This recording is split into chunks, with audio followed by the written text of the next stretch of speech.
Welcome to the seminar this evening, webinar rather, to use the modern technology. I'm Desmond King, a member of Oxford University and of the Rothermere American Institute.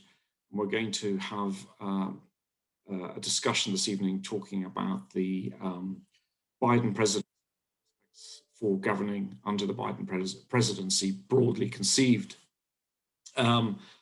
After I've said a few words, I'm joined by two colleagues. First of all, Margaret Weir from Brown University, where she has the Wilson Chair of Political Science. And Margaret is an expert on domestic public policy in the United States, whose books include Politics and Jobs and the forthcoming collection, Who Gets What? The New Politics of Insecurity. And during 2019-20, Margaret was the Winant Professor of American Government at the Rothermere Institute in Oxford and a Fellow of Balliol. And Margaret then will be followed by Robert Lieberman, who is the current Winant Professor of American Government in Oxford in 2020-21 and has a backdrop of Balliol to prove it, that he's here. And Rob is on sabbatical from the Johns Hopkins University, where he's the Krieger Eisenhower Professor of American Politics. And his books include a lot of work on racial inequality, notably Shifting the Color Line, and hot off the press last summer, a book called Four Threats, The Recurring Crises of Democratization in America, co-authored with Suzanne Mettler, which has been widely reviewed and attracted a lot of interest. Do please send in questions on the Q&A facility, and we will come to those after we've each said something about what's ahead with the Biden presidency. We've not consulted on our comments, so there may be some overlap, but I think there'll be enough distinct themes arising from this presidency for us to have important and valuable things to say each. So let me begin with, I think, by identifying what I see as just two particular challenges that the presidency of Joe Biden faces. The first is the governing challenge, and will he be able to get anything through Congress, through the House and through the Senate, other than budgetary bills? He has slim majorities in both the House and particularly in the Senate, where, as you know, it'll be 51-50 because the Vice President, Kamala Harris, has the casting vote. But at the moment, the institution of the filibuster is still in place, and that's a means by which the Republican Party can stop legislation that they don't like. There's been some discussion of getting rid of the filibuster, which technically the Democrats could do, or putting it on hold, but there are senators in the Democratic Party who are not keen on that, and the Republicans clearly don't support it at all. It will become, the filibuster, I think, will be a formidable obstacle for major pieces of legislation, such as voting rights reforms or police reforms or further healthcare reforms. And indeed, even maybe the pandemic relief infrastructure program that the president has talked about. And it certainly will be a challenge for the radical immigration legislation that the president has already proposed as the means by which 11 million undocumented residents could have a pathway to citizenship. And I think we probably need to think about whether the Republicans have any incentive to cooperate and to change their polarized strategy, which they've used for the last 2 or 3 decades, beginning with the Gingrich moment in the 1990s. On the basis of the record of the Senate, of the Republican leader, Mitch McConnell, there's no evidence to think that he's going to change his style and that he will abandon his strategy of trying to stop everything the Democrats might be interested in doing. So we need to think about where the Republicans are going, and this is a daily debate, of course, whether Trump is going to try and maintain his position of dominance in the party, or whether they are going to move away from Trumpism. Biden also faces a stiff wall of opposition in the Supreme Court, where the ideological majority opposes reform, and where Donald Trump had a remarkable run of nominating 3 members of the Supreme Court. Most presidents in 8 years may not get more than 1 or 2 posts. In 4 years, he's been able to put 3 on, and this has changed the court in very important ways. The second big challenge, I think that, or the second one I'll mention that I think Biden faces, is to deliver measurable policy outcomes, especially in respect to racial inequality and economic inequality. I think the base of the Democratic Party, the enormous turnout for Biden, will be disappointed if there is not progress on these areas. And these are both very difficult. He has appointed Susan Rice, who's the head of his Domestic Policy Council, to be the leader of what he calls a robust interagency effort of all federal agencies to root out systemic racism. And he's also passed executive orders giving more power to root out housing discrimination, racial housing discrimination.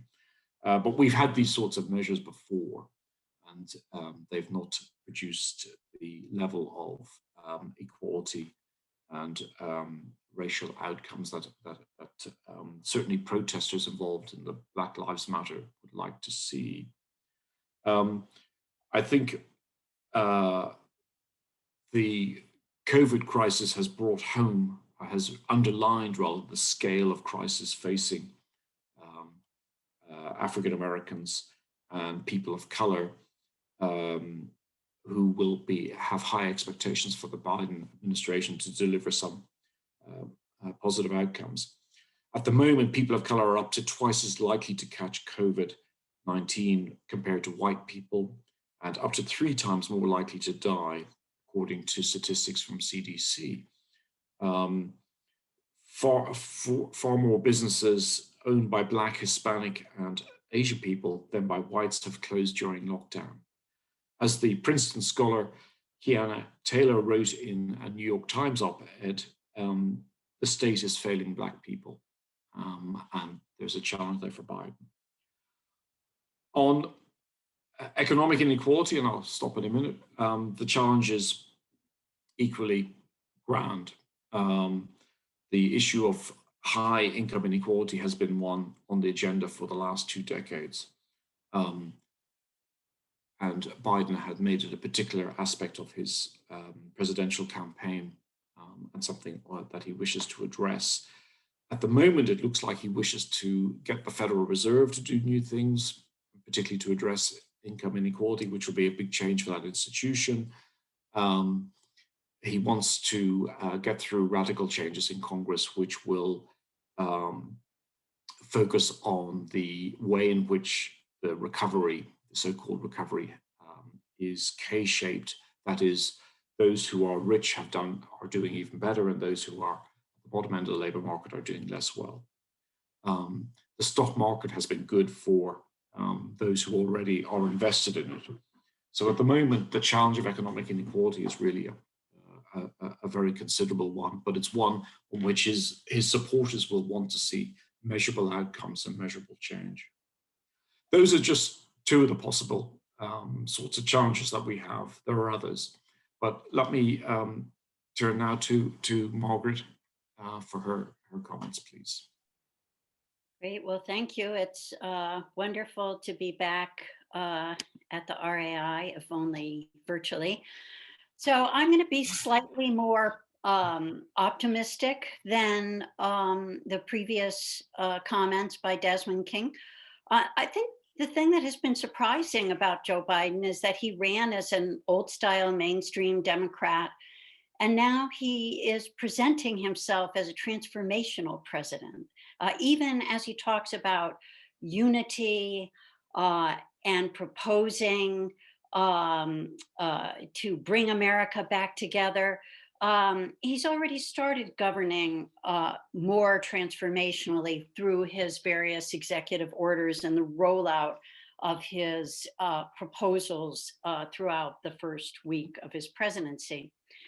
So a couple of things that I think are his challenges, and obviously COVID is the number one priority, and that's how he'll be judged. If people feel that they can, spend the next holiday season with their family and life is somewhat back to normal, that will be a big positive for him. So a smoother rollout of the vaccine and support for people who have lost their jobs, both of which were utterly missing under the previous administration. There was one act that Congress passed. And so I am actually optimistic that he can do a good job on this and claim credit for it, which will be important for his presidency. I mean, it's critical to his presidency. But another question is, can he use that then as a pivot to a broad menu of expansive anti-poverty social policies that will address directly the issues of income inequality and also will address racial inequality? So these include things like expanding the Affordable Care Act, some of that, expanding some of the subsidies, I think he'll be able to do. He's opened up the portal so that people can sign up. We had this crazy situation where people were losing their healthcare in the middle of the pandemic and they couldn't sign up for the healthcare. But there are also a whole menu of family security policies that Democrats have been in Congress have been working on. They largely work through the tax system, expanding the earned income tax credit, the child tax credit, making them broader, more refundable. And those are things that can be done through Congress, and they can be done through reconciliation, which is the process by which you do it through 50%. So I think that there is a decent possibility of moving forward on a set of issues that that actually will deliver real benefits to low-income people and take a lot of children out of poverty. Um, I think it's important to remember is that the American government has done virtually nothing on these issues because Mitch McConnell prevented legislation for the last 6 years of the Obama presidency, and Donald Trump did everything he could to reward the rich. So I think that there are opportunities, and I don't think they're that controversial. And even if zero Republicans support them, I think Democrats can get the support for some of these things. So those are some of the things that I'm going to be watching. I'm also impressed, with these middle of the road or sort of moderate Republicans who don't in the Senate who don't want to be the party of doing nothing. I'm not uh, overly impressed with what they'll do, and I think they may play a negative role. But I think that the days of just shutting it down, may have been pushed back at least for a while. So that's kind of one area. A second area I wanted to mention, and I've been impressed and really rather surprised by Biden's extensive environmental plans. And I have found it pretty remarkable about how comprehensive they're trying to be, taking on the oil and gas industry directly with prohibitions on new oil drilling in federal lands, commitment to green jobs. There's also a very strong environmental justice component, both linked to environmental remediation in neighborhoods of color, which suffer disproportionately from environmental harms, but also to jobs, because many of the people in these neighborhoods also depend on jobs in the industries that are polluting the places where they live. So I think it's really quite a remarkable package. But I think this agenda is really hard because it threatens jobs and it requires government to do things as opposed to targeted tax reductions that help lower income people or cutting a check. Those kinds of things federal government is good at. It's harder at actually, it's not as good at actually doing things. And I have to say the oil and gas industry is really probably the most powerful set of lobbyists in the country. And they, even though some of those industries are also moving into green industries, they oppose all kinds of regulations or anything to limit what it is that they want to do, their opportunities to make profit through drilling, etc. So that I think is really interesting. It will energize a lot of young people, but it's a little hard to see exactly how he'll really be able to move forward on it. I would say, a meta priority that he has, and this echoes a little bit of what Desmond was saying, and he needs to be able to show that government can work. The last 30 years in the United States, or really 40 years since Reagan, the message has been that government doesn't work, it's out to hurt you, it can't be trusted.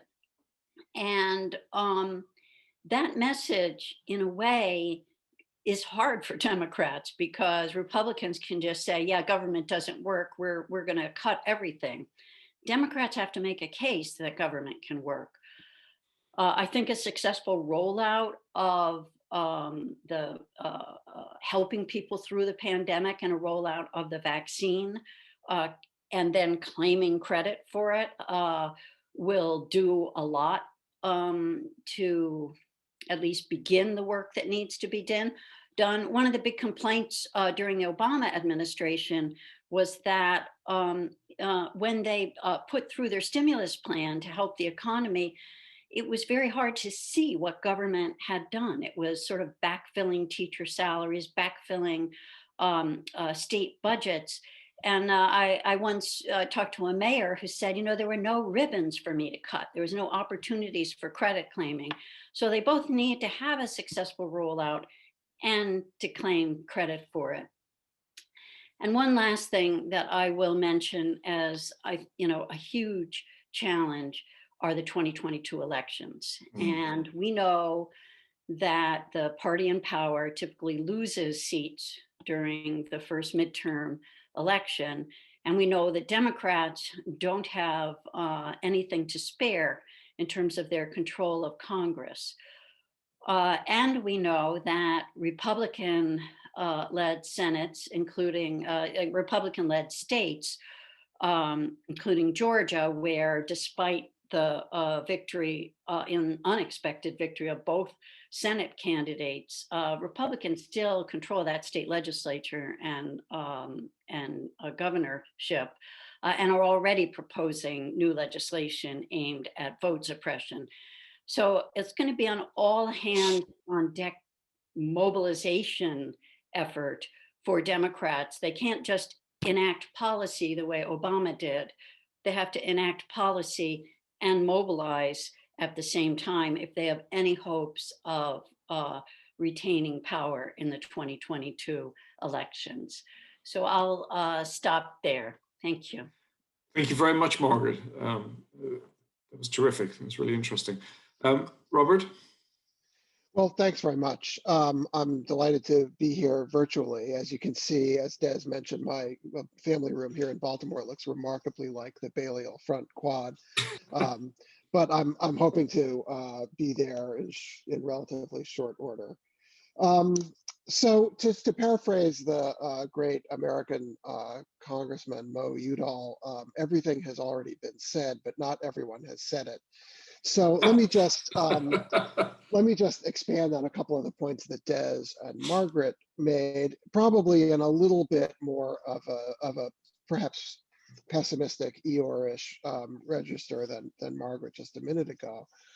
Let me just a couple of overall points about the context.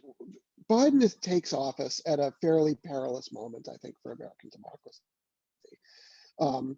I think people were tempted to quote Gerald Ford a couple of weeks ago, or last week, whenever it was that Biden took office. Ford famously said after becoming president after Nixon resigned, "Our national nightmare is over." And I think there's a sense of a sigh of relief. Watching the rollout of this administration, watching the attention to policy, watching, Jen Psaki's remarkably normal and boring press briefings, where she doesn't yell at people and accuse them of lying and making things up, or she doesn't make things up. But I fear that the sigh of relief is kind of like the protagonist of a horror movie who, when he goes up the stairs and creaks open the door and there's nothing behind the door and we all relax, only to find that the axe murderer is actually lurking in the closet.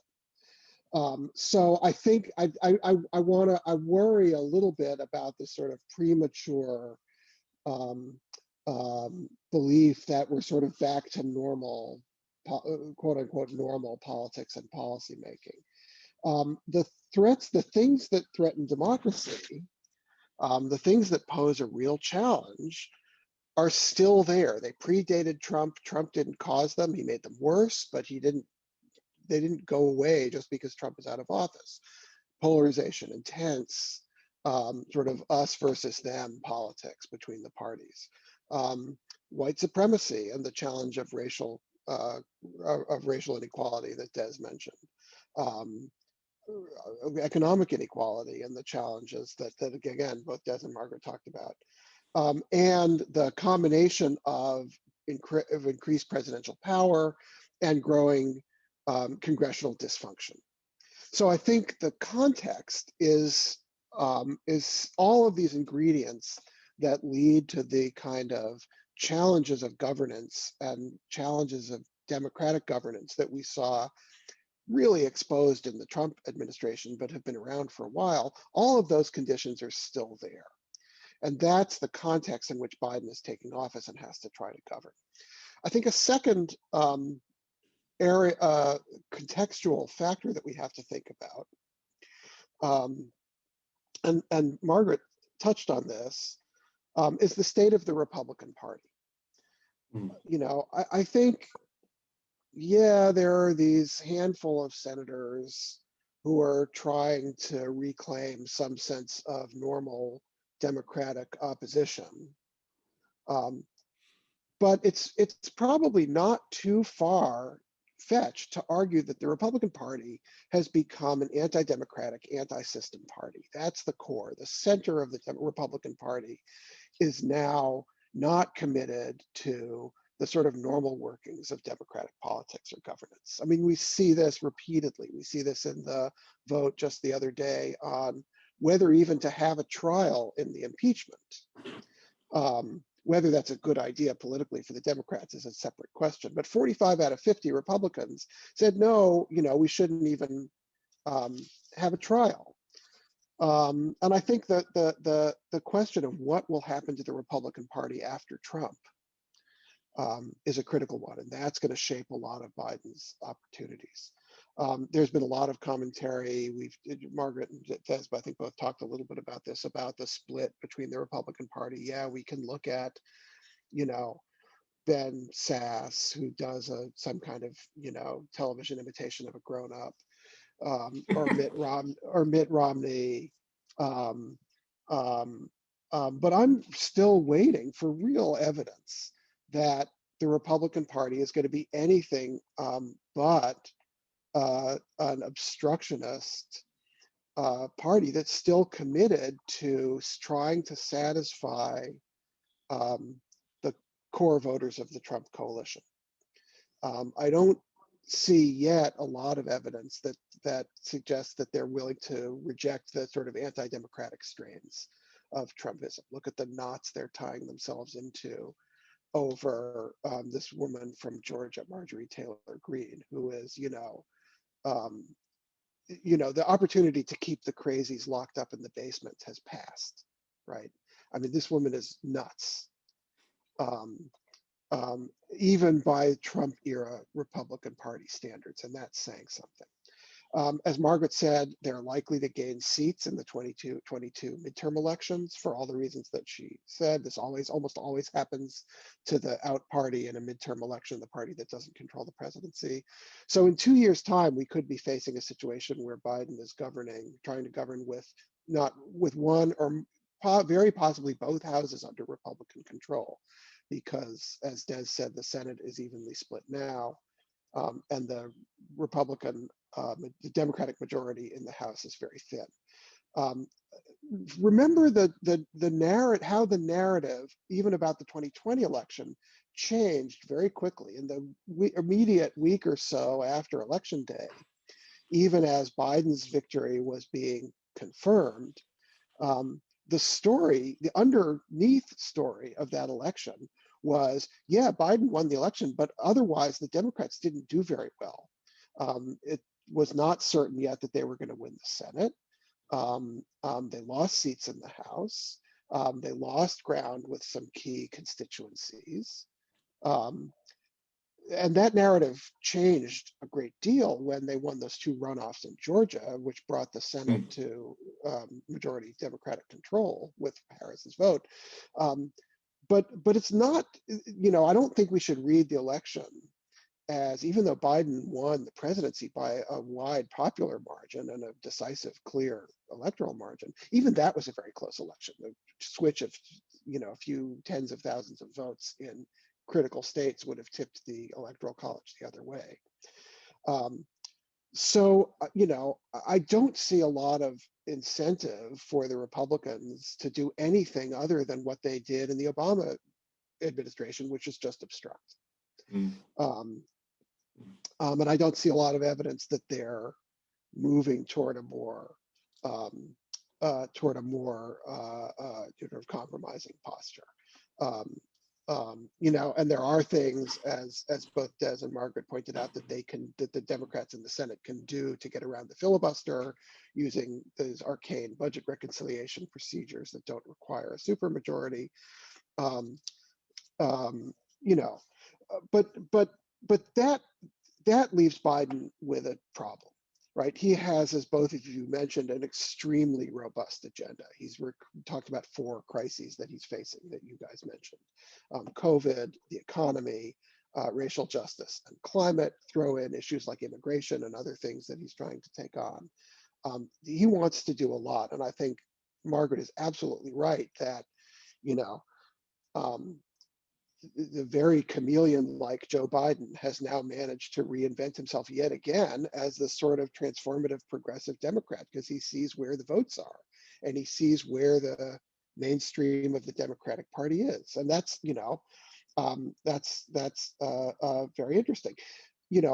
Given his history in Congress, though, he is by experience and temperament a compromiser, a wheeler dealer. I mean, Trump portrayed himself as a deal maker, but Biden actually is a deal maker. This is how he was such a successful member of the Senate for 36 years, was he knew his way around the personalities, the coalitions, the parties, and was able to create cross-party coalitions. I fear that impulse will not necessarily serve him well in the current context. I mean, he'll try, but I don't know how far he's going to get.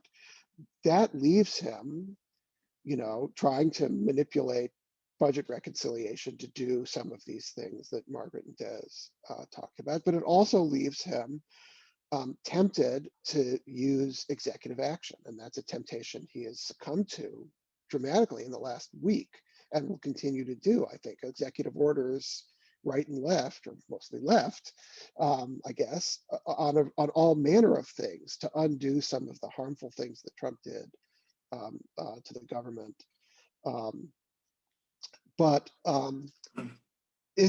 First of all, this just continues a pattern that's been true over the last several presidencies, from George W. Bush forward. The temptation in the face of congressional inaction and dysfunction and gridlock to use a variety of executive tools to enact a policy agenda, which is, as Margaret said, what Biden's voters expect him and want him and need him to do.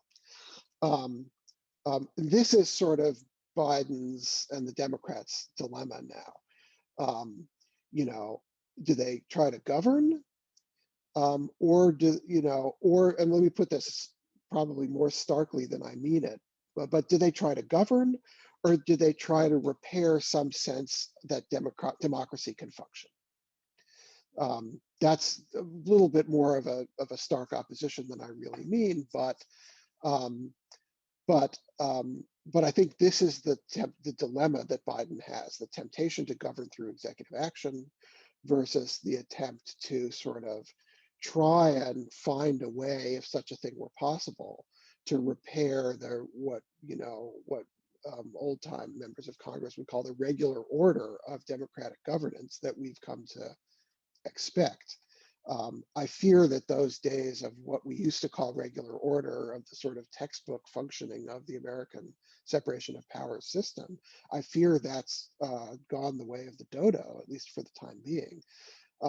And I think the game that Margaret described, where success at governing can breed increased confidence in government, that's a very long game, I think.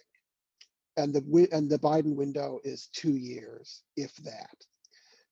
So, I hate to throw cold water on all of this, but I just worry a lot about, the capacity to get enough done to sort of turn the tide on some of these things before the window closes.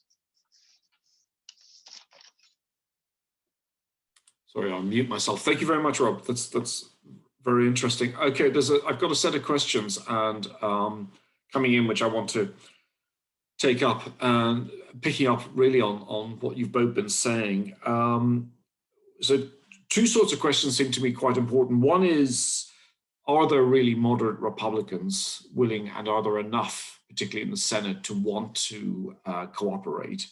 Or are we going to just have the more of the same, as Rob suggested?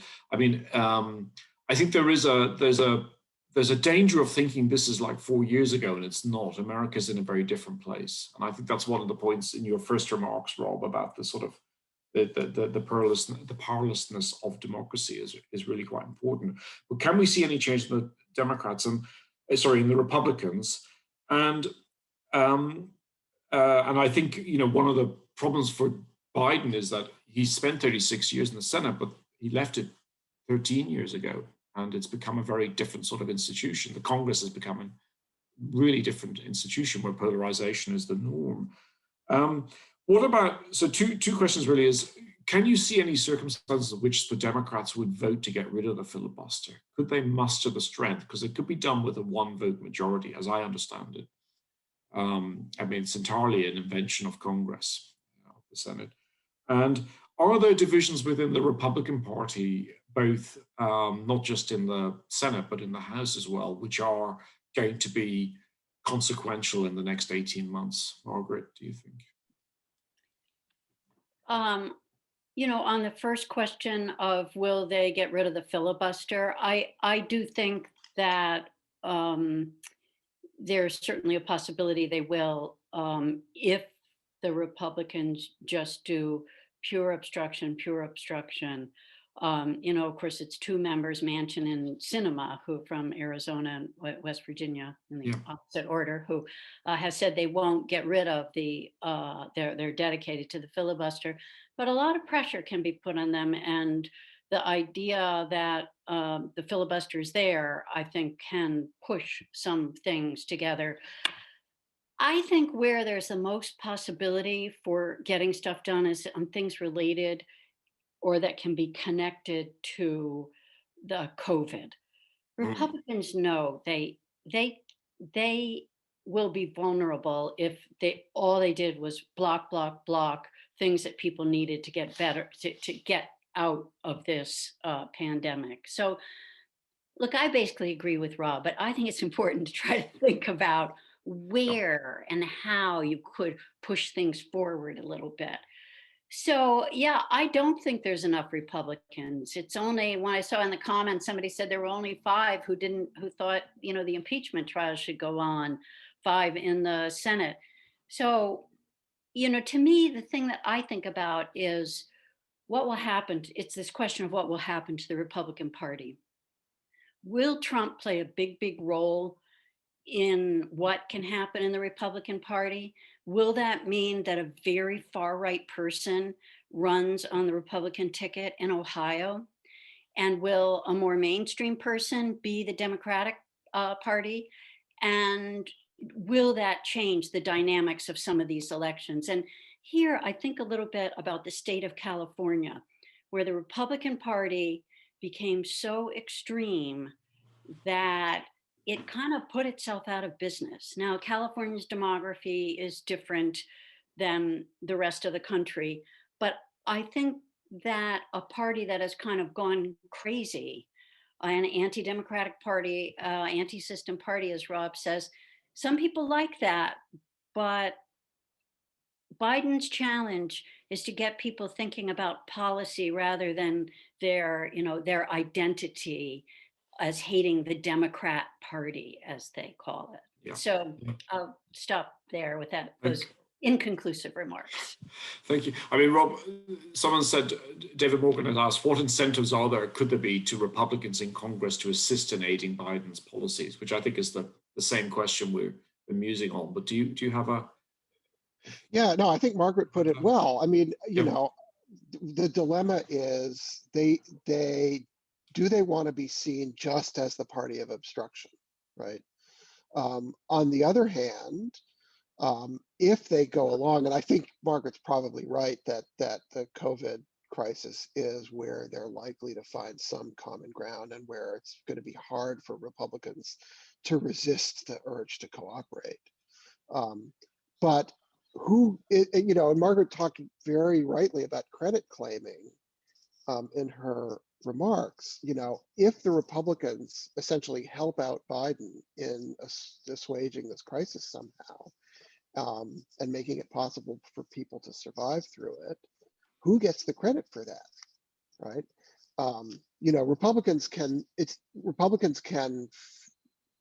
Biden can finger the Republicans if they don't go along.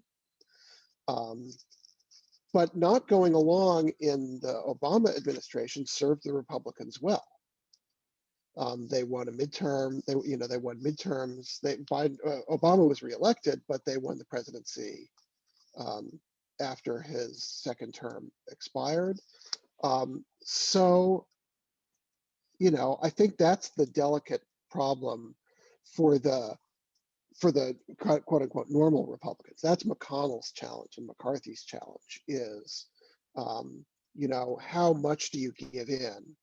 And how much credit will Republicans be able to claim for anything that happens? In the big picture, if we come through this year better than last year, which, that makes Biden look good. Right. And it's not clear that Republicans get that much benefit out of it. So the incentives, I think, are still to obstruct, and I'm not sure, to answer the very beginning part of the first question, Des, I don't think there are enough quote unquote moderate Republicans to tilt the center of gravity of the party. I think Trump, not so much Trump per se, I think Trump will disappear. I said this from the beginning, if we ignored him, he'd go away. And I think now that he doesn't have a Twitter feed, he's like non-existent. He's like any other New Yorker who retired to Florida to play golf.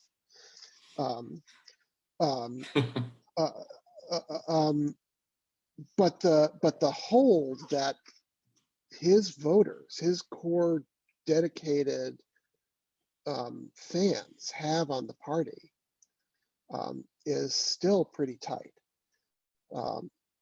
And I think that's the challenge for the Republican Party. Margaret, just following up on this, I mean, you know a lot about domestic policy making, and Biden's put a pretty experienced team around himself. He's bringing in a lot of key figures. The cabinet appointments are impressive. I think getting Janet Yellen, former chair of the Federal Reserve, to be Treasury Secretary is an extraordinary appointment. And he's got a lot of people focused on labor markets, on racial injustice, on income inequality. What are they? I mean, they're they know as much as we do. I mean, they know much more about these divisions in the parties and so forth and the governing challenges. What have they sort of mapped out as the game plan, do you think, in terms of what they need to achieve in 6 months? Is it just mainly about the pandemic, or wrapping that into these other measures? Because it's hard to see any structural reform. Several people have asked, as you can see, whether there might be a voting rights reform of the sort that was proposed, whether there might be an effort to admit new states to change the structural bias towards the Democrats and so forth. And I see a lot of those as unlikely. But what do you think they want to achieve in this early period? I think they will shy away from the big things, like trying to get the public option in, which would really expand the Affordable Care Act. I don't think they'll try to do that. I think they'll try to get money to people that will hold them over during the pandemic and build in some pieces that will go beyond the pandemic. Some of these things through the tax, the programs that already exist, but changing the regulations surrounding them that make the child tax credit more refundable to more people, really put more of a floor. So they'll do stuff like that. And then I think, within individual departments, they're going to be looking hard at the programs that are already there and trying to figure out what powers they already have and how they can try to achieve some of their goals. So, for example, in the Justice Department, coming up with consent decrees with local police departments to reform their activities around how they police. There were like, I don't know, 19 or so of these during the Obama administration. There were none during the Trump administration. But that does speak to, here's what we're doing to try to promote police reform. And I think sort of in every area, trying to see what's already there that they can activate that's been deactivated over the last 4 years. And there, I think, they do have a challenge that that you have written about, which is, and we don't know that much about, which is what is the what's the capacity of these bureaucracies at this point? How decimated have they become? How capable are they of doing very much at all? I think we're going to learn more about that over the next couple of months. Yeah, that's interesting. No, I was just thinking that because it's quite clear there are so many appointments weren't made in a lot of departments. The State Department needs revamping and so forth. So there's a lot's going to happen there. Rob, there's a question from my colleague at Nuffield, John Milbar, about whether the House Democrats made a strategic mistake in not postponing the impeachment trial for 100 days and allowing the Senate Democrats to get as much as possible of the Biden agenda through the Senate first. So that was an issue that was being widely aired in the newspapers at the time, and they decided to go with it. I think partly an outrage about the Capitol event and the attack, and feeling it couldn't be ignored. What's your sense of that? I think, there is an argument that it's a strategic or tactical mistake, that it just sucks attention and energy away from all of these really important things that Margaret's talking about, these policy issues that we're going to need congressional attention to the extent that they can get anything done, and probably at least through reconciliation. On the other hand, I think it probably does serve the Democrats' strategic interest to keep reminding voters about the insurrection on January 6th, and keep reminding voters about the complicity of Trump and the Republican Party in that event. There was people reacted badly to that, and there looked like there was a moment or two after that day when some Republicans were actually contrite, and you see sort of a little mini cascade of voters deregistering as Republican voters in a number of states. So there might be some movement. And I think to the extent that the Republicans can keep reminding people that the Republicans that the Democrats, did I say that? To the extent that the Democrats can keep reminding people that this happened and it was the Republicans' fault, that will probably help them. Yeah. So it's a tricky balance between the time it's going to take and the, you know, message benefit that the Democrats will get from it. Yeah. Turning to Rob, just carrying on from this, turning to racial justice and the movement for Black Lives protests, which focus very much on criminal justice and police at the beginning, and that's still a huge agenda. Can you see Congress and the Senate in particular enacting some significant reforms in this area? Is there enough support? And it can't really be done on a budgetary basis. This would need real reform. Or could this be done through the Justice Department, through the civil rights section of the Justice Department? Yeah, I think some of the things, I mean, some of the things that Margaret was just talking about, reconstituting the executive branch and the bureaucracy in places like the Justice Department and the Civil Rights Division of the Justice Department will help. I mean, in the Obama administration, the Justice Department was actively involved in criminal justice, local criminal justice affairs, trying to reach consent agreements with police departments that were accused of brutality and systemic racism and that sort of thing. I think those were effective, and I think the Biden administration, I would expect the Biden administration to turn back to that kind of activity. And one, just parenthetically, one really impressive thing about what Biden's done in the last week is he's staffing up the executive branch at a really remarkable pace. You know, he's, as one of you said, he's brought in a team of senior leaders who know their way around the federal government. And they know that one of the things you have to do is get people in place in these key career and political positions, and he's doing that. So I think you'll see these, you know, these cabinet department and agency units start to move pretty quickly. I think a lot of that has to happen at the local and state level, back to the questions of criminal justice. So I'd love to hear what Margaret thinks about this, because I think a lot of the action there is going to be in local and state government. And I think, you know, we'll have to see if the movement for Black Lives and the protests are able to lever any of those places where reform is really needed to make that happen. Yeah. So Margaret, I was going to come to you and ask you the same question, really, and just so that's a nice segue. And I mean, I said at the beginning, it seems to me if there isn't progress on some of the core issues that mobilized BLM protests, then there will be enormous disappointment amongst a significant number of Biden voters, and either they won't vote in 2022 or they'll vote in a different way. Well, I do think the consent decrees matter, because they are a way of the federal government comes in and, you know, puts a thumb on the scale for local activists who are trying to achieve things. It puts a thumb on the scale for what they're trying to do. So it's still sort of local activists, but they can see that the federal government is trying to assist them in what they're trying to do. I mean, you know, it's also there. I mean, there have been elections. At the Los Angeles DA that was just elected is very progressive and has, in fact, gotten his whole staff mad at him because of the way he wants to reduce various sentencing. So I would also just look around the country and try to understand what else has happened at the local level that is a push forward there.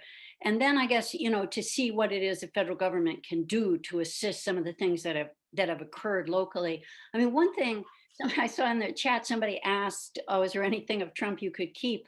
Well, you know, there has been this bipartisan agreement of sort of libertarians and some Democrats for limiting various kinds of sentencing, at least federal sentencing. And also various, you know, Trump did some of his strange pardons at the end were of people who were pretty unjustly, some of them were crazy, but some of them were, you know, people who were unjustly had long prison sentences. So I think kind of reforming what happens at the federal level, which is only a tiny slice of criminal justice, but it does help to set a tone, and it's something visible that they can do. Okay, so yeah, that's great. We're moving towards the end, and there's a couple of things I just want to put in first. Sticking with you, Margaret, this election was two statistics in this election were remarkable, as everybody knows.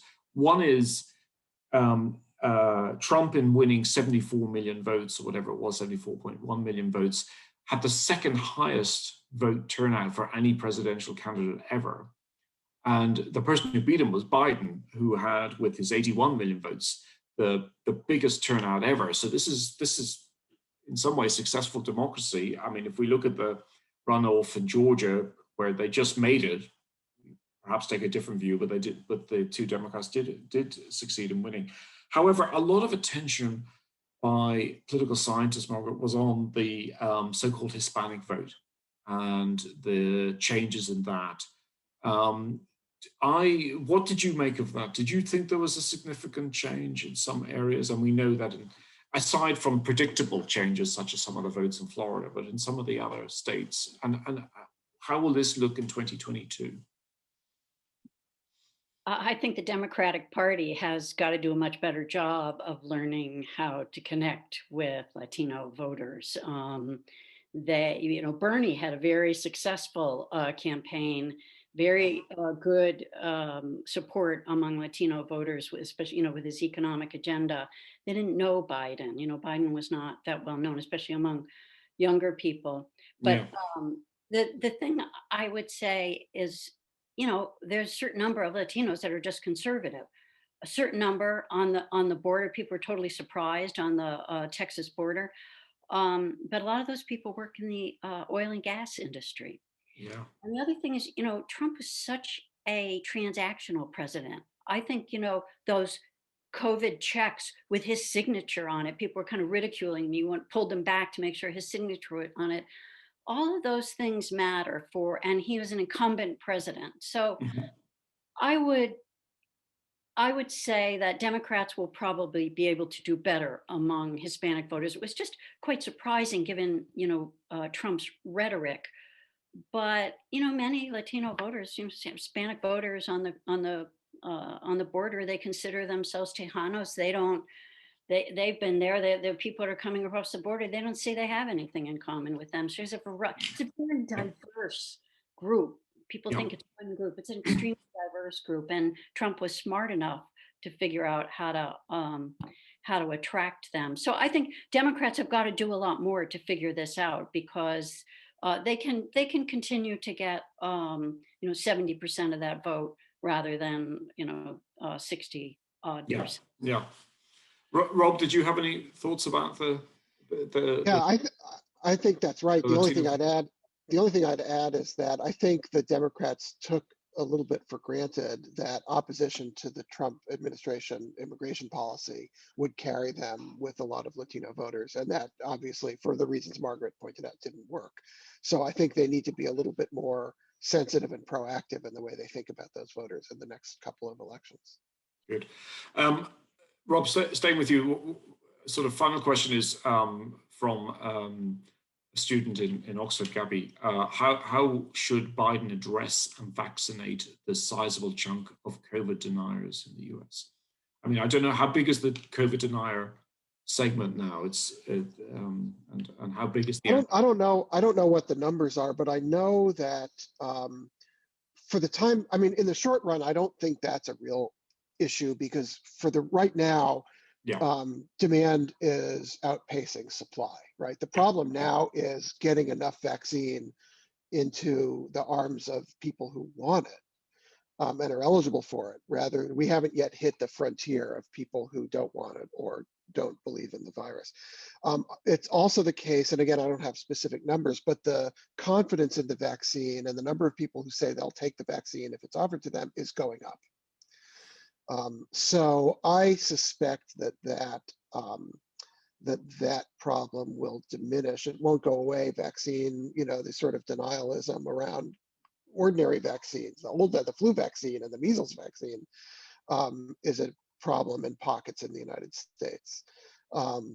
But I think the top of the mind problem for the administration is how to get enough doses and how to get them in the right people, in enough people that we can begin to develop some kind of herd immunity. We need, 70% of the population or something.